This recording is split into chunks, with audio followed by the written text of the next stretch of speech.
Aloha, my name is Michael. I'm the president of the Hawaii Chamber of Commerce in Northern California, also known as the HCCNC. And we're so excited to have you for a talk story and virtual mixer with Faith Ako, the California Bay Area's premier female artist in traditional and Hawaiian music. Faith, to me, other than being like my favorite Hawaiian auntie, embodies really the true spirit of Aloha. While her latest album, Kuaina Aloha, is a Nā Hōkū Hanohano Awards 2021 finalist.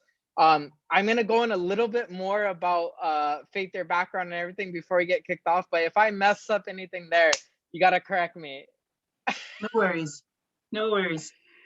Phenomenal, phenomenal. So what we're going to do today is we're going to kick off the event in a quick kind of talk story style with Faith about her story growing up on Oahu's North Shore, her lifelong passion of family, music, culture. Faith, this is something I want to talk with you about. I think family and music and culture are three of kind of the most important things, the building blocks of life. And so we want to talk with you about that, your journey to really becoming, the premier name that we really think about in the Bay Area. When you think about, Hawaiian musician, we think about you. We go the Sharks game, right? You're kicking off with the national anthem and everything. And then we'll obviously open it up at the end for the broader audience.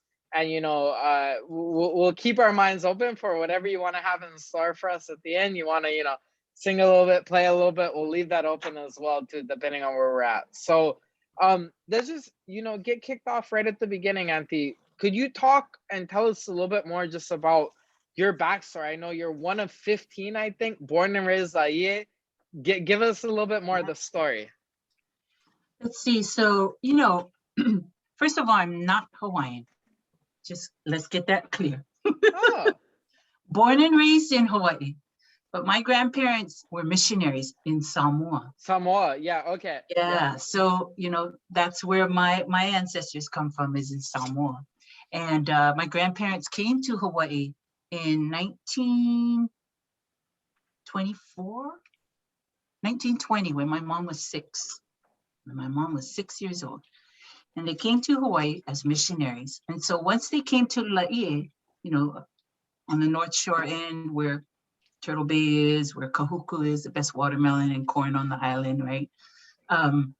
They came to Laie, and they were one of the first, I want to say 5 families that came from Samoa to Hawaii for the church as missionaries, right? And what they saw when they came to Laie was all Hawaiians, all pure Hawaiians there. There was no other culture there. It was obviously all Hawaiiana. And so my grandparents thought like, oh, this is interesting, because the Hawaiians were more quiet, more reserved people. They just kind of gave you a look, but they didn't really say a whole lot. So my grandparents kind of stayed on their side of town, and the Hawaiians just kind of did what they had to do: plant, walk up the mountain, get water, get whatever they needed, bring it back down, do some irrigation. So my grandparents started to, kind of get used to the community and then become friends with them. So a couple times, the Hawaiian families would invite them to come over and have dinner, to come eat together. And my grandparents were like, oh, do they do it the Samoan way? Because Samoan style is the men are in one place, the women are in one place, and the kids are to be seen and not heard. Just typical old school, right?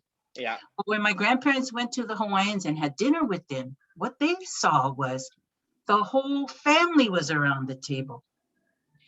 Everybody ate from a bowl on the table. And my grandparents, even the kids, and everybody's talking story. And, it's like a nice dinner conversation, which families really don't have nowadays unless you were born and raised like that, right? Yeah. So my grandparents really took to that, and they said, hey, we love how these Hawaiians all jam together. They all talk together. They eat together. They pray together. That's what it should be like. It should be centered around the family, right? The dinner table and the conversation. So my grandparents kind of looked at each other and they're like, we came to the right place. So all of us were born and raised on the North Shore. Actually, a couple of my older brothers and sisters, my dad was in the Navy. So he went back to Samoa, took my mom. She had a couple babies there, came back. And then he had to go back to Samoa. She went back with him. She had a couple more babies. She came back, and then my dad was stationed in Pearl Harbor and Waiawa, Schofield Barracks. Gotcha. And so that's phenomenal. This is, so incredible, guy. I thought that I knew so much about you, and then we're talking prior, and you reminded me, guy. I knew that you were Samoan, but I think that I always go back to the Hawaiian music because you blossomed as really if you were to look at it, Polynesian artists, right? Focus on the Hawaiian music. So that's phenomenal. One of the first things that I want to ask you is, so and you don't know this about my parents, but both my parents play. My dad plays guitar and bass. My mom has a piano player, beautiful voice. Yay. They started young, and I played like 10 instruments when I was younger. I lost them all though. I was, very cool, very hard-headed, very cool head. And like, when did that start for you? Because you obviously didn't, not only were you brought up, but then you kept with it and then turned it into a, your lifelong passion, right? Right. Well, my grandmother is the musical one in the family, my mom's mom, my grandma Penina Une Meatonga. She played the harmonica without any hands. She was a weaver of baskets, fans, coconut hats, and my papa would take it to Waikiki when he'd go to work, catch the train, and he'd sell it for her, right? So that's kind of I think where my family got the music thing from, is from my grandma.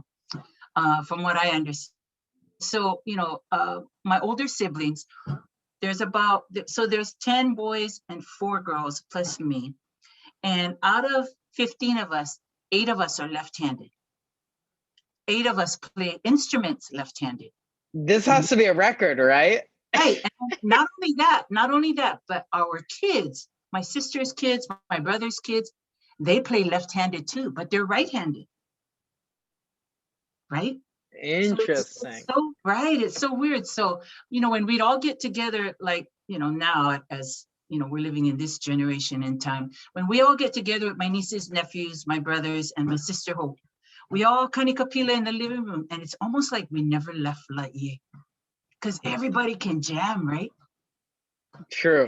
Right, True. Everybody can jam. So, I've never really had any formal training. For me, the only training I've ever had was listening to a little transistor radio that had KPOI, KKUA, KIKI, right? And from church. That's really the only training I've ever had. But we all have such great ears that we can hear it really well, So when I grew up in Laie, I was not listening to Hawaiian music. My grandparents loved Hawaiian music. They also loved their Samoan music.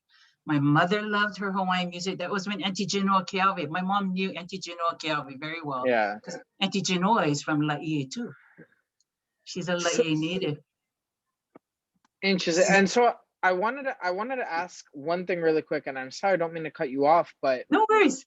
I think it's very interesting. I'm in Miami right now, and I put on the Hawaiian, well, just passing by, and I put on, the Hawaiian music, the Israel Kamaka Viva Ole and Everyone for Everyone. Yeah. And the house that I'm staying at, the Airbnb, the guy that's like, oh, do people listen to this? I'm like, no, people listen to kind of like other music, like outside music, right? But for me, I feel like I'm still in the generation where we grew up listening to pure, Keli'i, Hop, Hapa. You could argue that they aren't pure, but I think they are. Totally. Going all the way back, right? And you can go even much further back. Right. I feel like the generation, not so much today. So let's maybe talk about, so we can get written down, what those do you have early bands maybe? I know that you're talking about the transistor, or musicians that were kind of influence you from those early days that we need to go, that I need to put on my, my Apple Music or my Spotify so I can tell people, to everyone's listening to like, hip hop or mainland music now. And I'm old enough to where that's not maybe my style. Well, I think, I think when I was growing up, I didn't listen to Hawaiian music, even though my parents and grandparents did. Yeah. I was listening to, stuff coming from the mainland, like the Young Rascals, the Temptations, Diana Ross, Jimi Hendrix, Doobie Brothers, you know, all the old school kind of music, right? Didn't listen to any Hawaiian. It wasn't until I moved here in 1985, right? My husband played football here at Santa Rosa Junior College, which is where a lot of the Hawaiian kids came from Hawaii, and they stayed and played football here. And some of them stayed and never went back home. There's a lot of us that still live here. So it wasn't until I moved here and I had my third child, which was my last one, Felila, who is my private hula dancer. Felila wanted to learn hula. So we go to the mall and there's a halal dancing at the mall in Santa Rosa. And she says, and this was like in 1994, she was 4 years old. Mom, I want to learn hula. I'm like, yeah, no problem. I'll drop you off, pick you up, whatever. Drop her off, pick her up. She says, Mom, the director wants to know, you know how to play a ukulele? I'm like, no, I don't know how to play a ukulele. And she's like, Mom, really? You play grandma's ukulele in the room all the time. So again, being from Hawaii and performing for May Day every year, that's an experience by itself. I just watched my grandson's May Day today and I was crying. I'm like, oh, look at all the babies. Everybody dancing for May Day. It's the coolest thing. But for May Day, right, we all had to learn how to use the instruments. We all had costumes sewn for us. We all had to learn how to sing. And if we didn't, the kupunas was there with their yardstick. Thompson, pay attention. I am. No, you're not. Boop. Little whack here and there, you know. But that's how we learned. So when I took my daughter back, the halau and catch me. So that was in 94. And I've been playing music ever since in the Bay Area. You know, that's how I got into Hawaiian music. Otherwise, I don't think I would have. I would have just stick with my rock and roll stuff. Because really, I am a rock and roll girl. And a rhythm and blues and jazz, that's my stuff. I love that stuff. Okay, done. But I have, two follow-ups really quick here. This is so fun. And for everyone that's watching this, Andy and I have talked for so many times. We've never really got in because we're always at like the Aloha Gala, another webinar, like kiss on the cheek and everything and south. So two follow-up questions, excluding the Hawaiian music. Yeah. Favorite artist and favorite either album or song. You can do either way. I have my own and I'm very biased, but I want to hear yours. You're gonna laugh at mine, I think. Favorite artist from the old school time, like when I was growing up? Yeah, can be any. Oh, I know, but I'm old school. I gotta go old school and then go young. Okay, you can do both. We'll give you two. So I think from old school, I would go with Sunday Manoa or Gabby, Uncle Gabby. Yeah. And no, but you gotta exclude the Hawaiian music. I want to hear the. You mean the other kind of music? You can do both. Yeah. I want to hear like the. Okay. The other kind of music. Oh man, I don't know. I'm such a Steely Dan, Fleetwood Mac kind of girl. Boston. Oh shoot, who else? The Doobies, the Rascals, Earth, Wind and Fire. I mean, I'm just a fire kind of girl. It's like I want it all. Like when I like Clean House. Yeah, when I like Clean House, that's the kind of music I put on.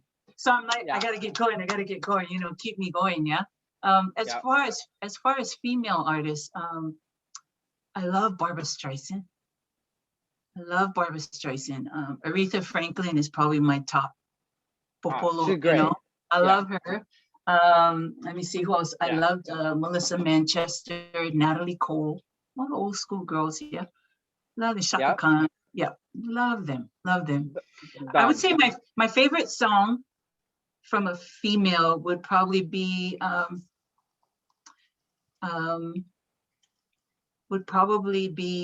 Heart, Dog and Butterfly. I like that old rock kind of stuff, you know. I love Bonnie Raitt. Oh, I love Bonnie Raitt. And then I think as far as like, you know, Hawaii reggae bands, I love Ekolu. Yep. Ekolu is one of my favorites. Who else? I love Stephen Espan. Oh, no, not him. Stephen, if you're watching. I hope he's not here. Oh, good, he's not here. No, he's not here yet. Don't worry. I'll let him know after. We're gonna let him know after. No, but I think my all-time favorite woman of besides Auntie Genoa would be Amy. Yeah. Yeah. I just love her projection, her volume. You know, I just wish I was like 40 years younger and I could sing like that, right? Yeah. But somehow Yeah. I'm on the other channel. It's all good. No, you're incredible. Yeah, so it's so funny because I think about this a lot. I'm very I so outside of the Hawaiian music, like Yeah. which is still, I think for me, and I'm very biased. I tell people I was playing again tonight for the people here, Israel, Keali'i, Hapa, Yeah. like the staples, right? Yeah, Not I anything, love them. not any, like the Hawaiian music, but that's that has I mean, I wouldn't play the Beamer Brothers, or I'd start crying right now thinking about Honolulu. So I don't even want to go there. But right? oh yeah, or Brothers Casimiro, and it is so interesting because I feel like we each have kind of these two separate realms, the Right. Hawaiian music realm, and then the mainland realm. For me, Right. my mainland, tell me, you can give me a grade, you can tell me whether I'm bad or not, but I'm biased. I choose the first album that I came. My aunt, when we were in Hawaii, remember the old Tower Records, Ala Moana, before they shut them down? Oh yeah. First album I ever got, my auntie bought me this, was the Beatles, Help, Ticket to Ride. Right, because McCartney goes like low in the voice and that, Right. and he rips it. I'm like, oh, okay. So that's mine, but I'm very biased. I'm very, that was my first one. So, I'm bad in that. I'm bad in that sense. So, really quickly before we move on to kind of the journey to the mainland, the one other thing I wanted to ask is that I feel like, family, faith has played obviously not just because your incredible name, but faith and culture and that has such a deep bond in what you kind of do. And this is evident if you go to your website and read your history and everything. You grew up in the church, you played, like, tell us more about how kind of the family impacted you. And you can go as deep or as high level as you want. I mean, you grew up in a big family similar to my mom. Would love to just hear, like, I feel like we live in a different world now, and a lot of people don't remember how important that is.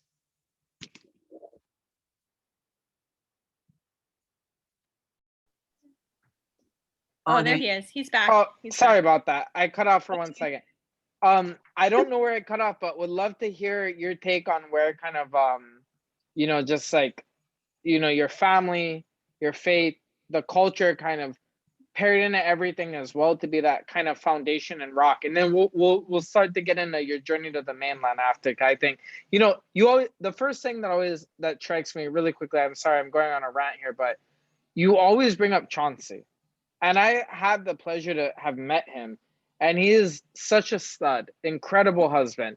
I think a good model for a lot of us younger men as well too.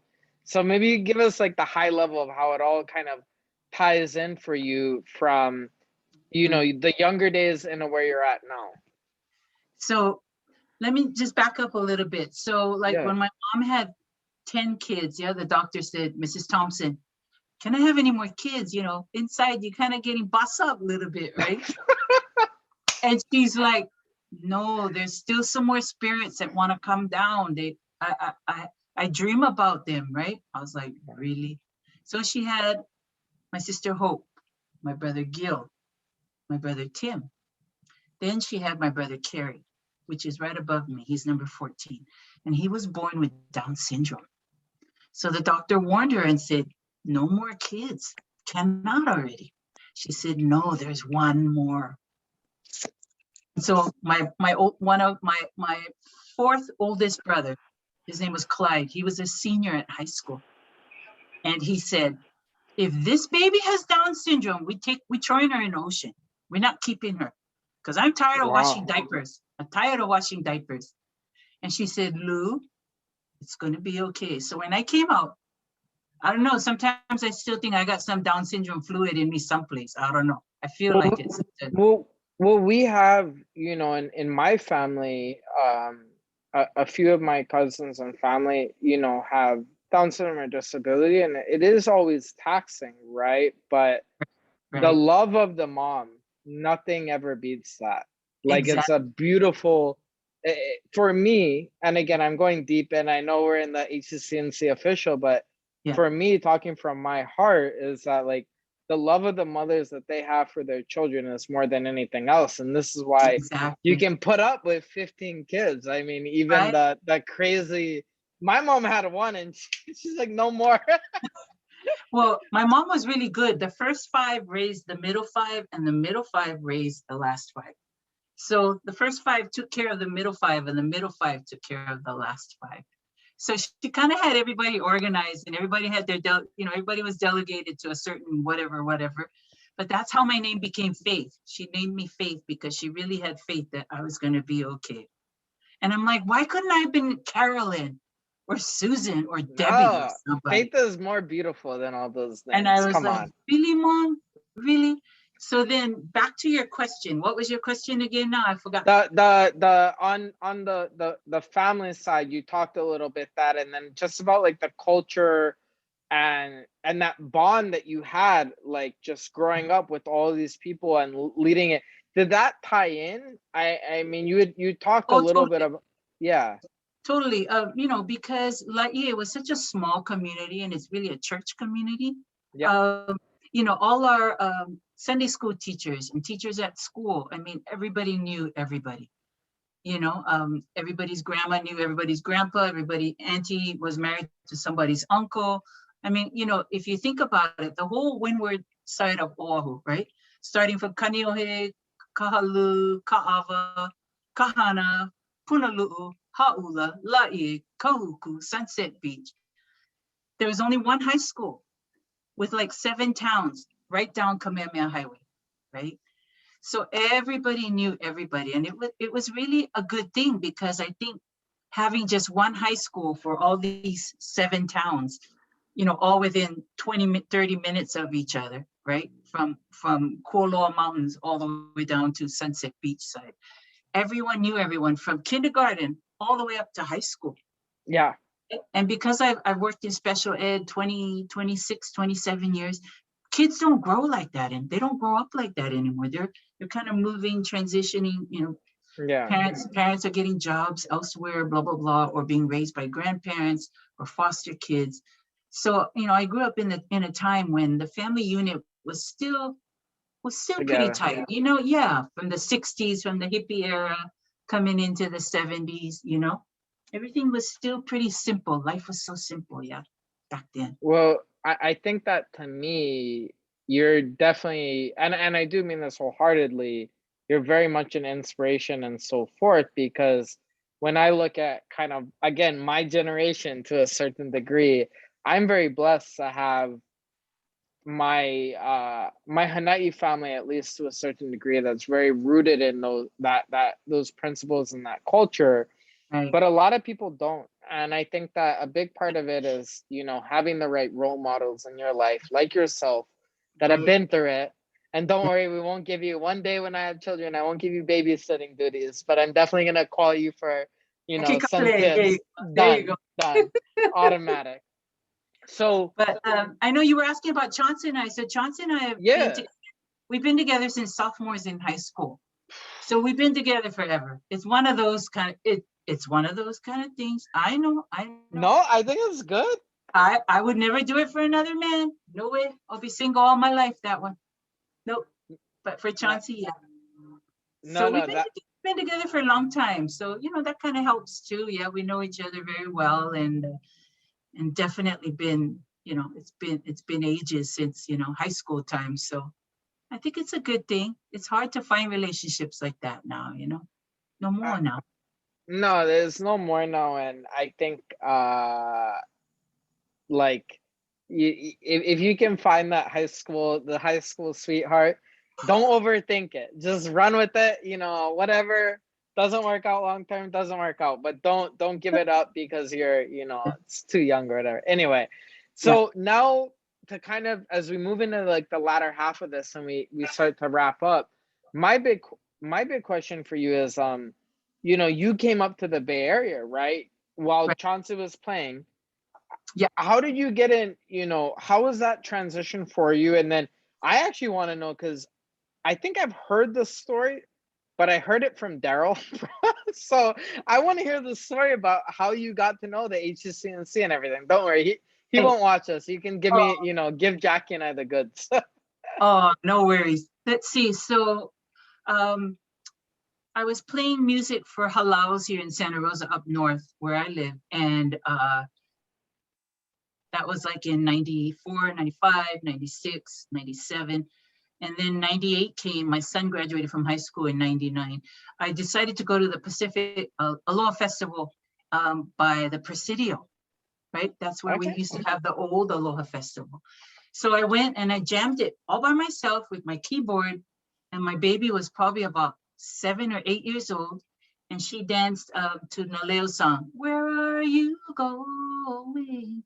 Flying with Angels, and everybody was like pitch quiet. Nobody said a sound because that was my first time in the Bay, right? So everybody's like, Yeah. who is that chick and who is that young girl dancing hula? She got to be terrified out of her mind. So after I got done performing, Uncle Herman Teixeira came up to me, a couple of the other, Uncle Manly Bush, a couple of the people that were working the stage said, "Hey, you got to come back, blah, blah, blah, blah, blah." And I was like, yeah, no problem. Then I met Tennyson Lum. So I played with Ka'ehukai, and so did Steve and Ray Bambal. Yep. I played with Tennyson Lum's group for, I want to say maybe about 4 years. And then I decided to go on my own in 2005. And then Steve and I teamed up for a while. And then we kind of went to do our solo careers. So Yeah. it's been quite a journey, but the best experiences ever. Good fun. Well, we're I think blessed that you made it up here and that you decided to focus on music, right? Like, you Right. know, And at that what time, but there wasn't really any other females. I mean, they had a couple females performing in like reggae bands from the Bay Area, but there wasn't anybody really doing traditional Hawaiian music. So because I was sort of like the only one, it was like, oh, I gotta run with it, right? I gotta make use of it and take advantage of it. So we did. half of the battle sometimes, you know, Yeah. having great quality and then being first, right? Like, Right. and really building out that. And then talk to us. I think, at least for myself, you know, we've been at the HCCNC, so thankful to have had you over the years. You know, you're a staple, frankly, for us. I met HCCNC, the three guys, the three amigos, Daryl, Kurt Osaki, and Al. And Eric. Well, actually, it was Eric, Kurt, and Al. And then from those three, then Daryl came in, you know, from Hukila's on Geary and Masonic, So that's kind of like where I started to kind of get in the flow of like, oh, every weekend, you know, you guys can play music, just jam, kind of. So I mean, I think we played at Hukila's in Palo Alto, also in San Jose. We played there as well. Yeah. Did you ever play at the one in San Francisco, the one on Geary and Masonic? Yes. So that's my starting one. Besides, okay, so that's the starting one. Besides Auntie Tita's Grill in the Castro District, Auntie Tony Lee. So funny story, not to bore everyone on the line, but when I first moved to SF, I lived in literally the room above where the Hukilao used to be, right on Geary and Masonic, that a little apartment building right over. Yeah. And so Eric and I were talking. I told my address, and he was like, "Where do you live? Like, tell me the address again. Pull it up on the map." Pulled it up on the map. And this is like 2000, right after I graduated from college, like 2013. He's like, what? You know, like, oh, this is right where the Hukila was. Right. And I can kind of picture in my head how fun it must have been, like back in the day. So now tell people, you're obviously have been nominated for, I think, countless awards. You have, I want to say, over 5 albums total. Is that correct? 4 albums. 4 albums. Okay. Yep. So 4 albums total out. Get us up to date on where you are now, Steven is hopping into the room. Steven, we aren't talking anything bad about you if you can hear. Tell us, you know, kind of about where you are now, where you're at with the nomination, if you wouldn't mind. And we can wrap up kind of where people find your music, and feel free to go on anything, you know, where we can find you at in person, what you're focused on now, and so forth. Well, after 2020, yeah, it was such a trying time for everybody, and especially for, you know, frontline workers, musicians, teachers, for everybody. It was a hard time. So I was so gung-ho to come out with that album because it took me a little over 4 years to record it in Honolulu. So when the pandemic came and everything stopped and everything got halted and we couldn't go anywhere or do anything, I was so sad because I was like, oh my gosh, I worked so hard. Dang, that drives me crazy. So, you know, I would just send albums out to men.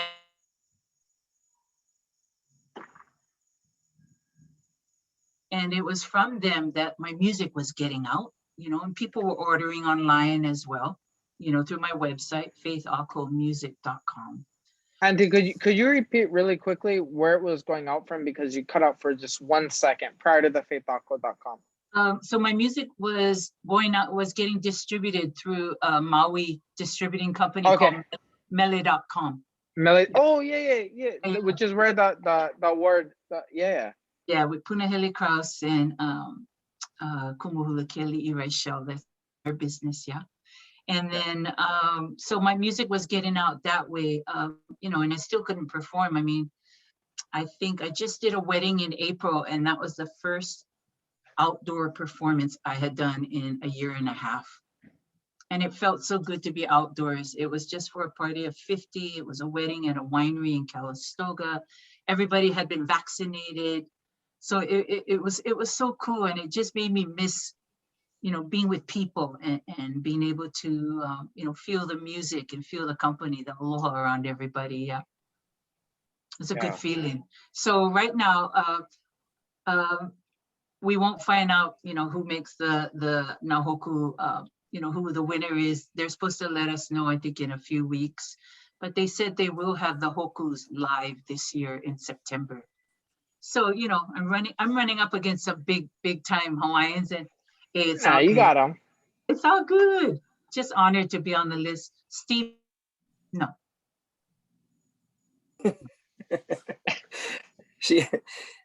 No. I can read Faith's mind. We're so close that I know it's everything she's thinking already. Yeah. Everyone, fellow board member, and definitely the best spirited and most handsome member of the HCCNC board, Steve Asianola. I'm just saying that because I want him to buy me a bottle of whiskey next time I see him. But the best beard is correct. That's a fact. You know what else is a known fact is Faith hates my beard with a passion. So, Auntie, before we open it up to people from the crowd to ask questions or so forth, I wanted to ask, where do people go find you? faithako.com, but you're on Spotify, Apple Music? Yeah, faithakomusic.com. faithakomusic.com. So let me type, actually, you know what? I have this. Let me type it in the chat right for people. Oh yeah. Keep going. I'm listening. Did you want to have anybody ask questions? Oh yeah, no, I'm gonna open it up. I just they know my life story. Stephen, no questions for you, please. I'll deal with you later, Stephen. So before we hop in a question, I just wanted to thank everyone that's on the line.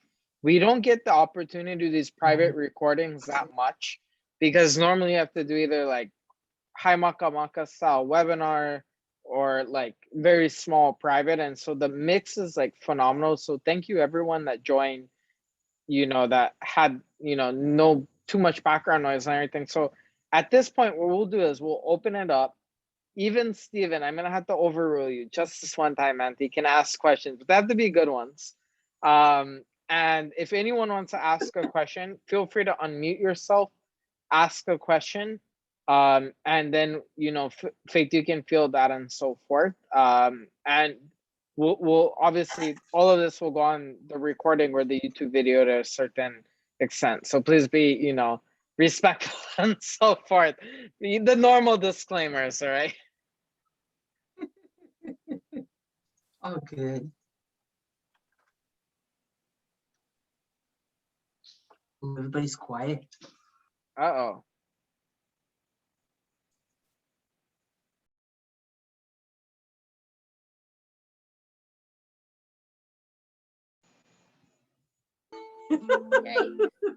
Okay, I'll have to eat.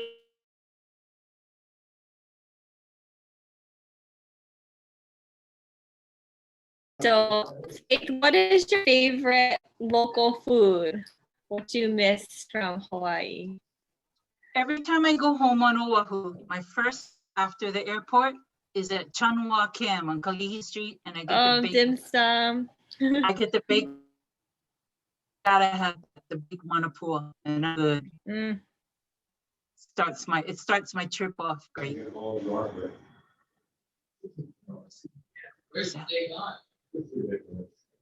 Uh-oh.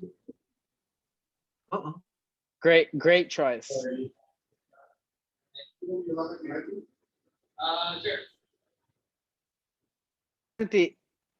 Building upon that, where's the best place to get Samoan food on the islands?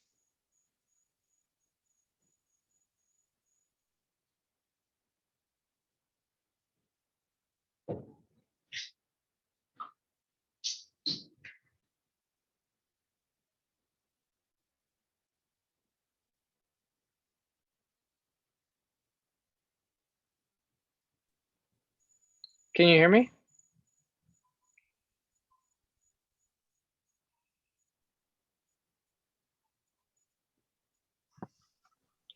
Auntie, can you hear me? Yep. Yes. So after you go get the manapua, where's the best place to get like certified real Samoan food on the island? I've had people ask this before and I don't know. I tell you where to get the best Hawaiian food, the best breakfast, the best everything else. I'll tell you, you know where you're going to find it? In people's homes. People make their own food. I don't think there's any Samoan restaurant that I know of, but then again, I don't live there. And what's funny is I really don't eat Samoan food. I'll eat Hawaiian food any day, but I'm not really a Samoan. I don't really have a Samoan appetite. Or maybe I do, but just not. It's funny. I could have answered that for you too, Faith. Because I knew that. I remember we played like a right? It was some Samoan banquet or something. Right. And then we were all about to dig in, and Faith was like, "Nah, I'm not hungry." I'm like, "What?" Yeah. I'm like, can we go to Burger King after or something? Yeah, totally.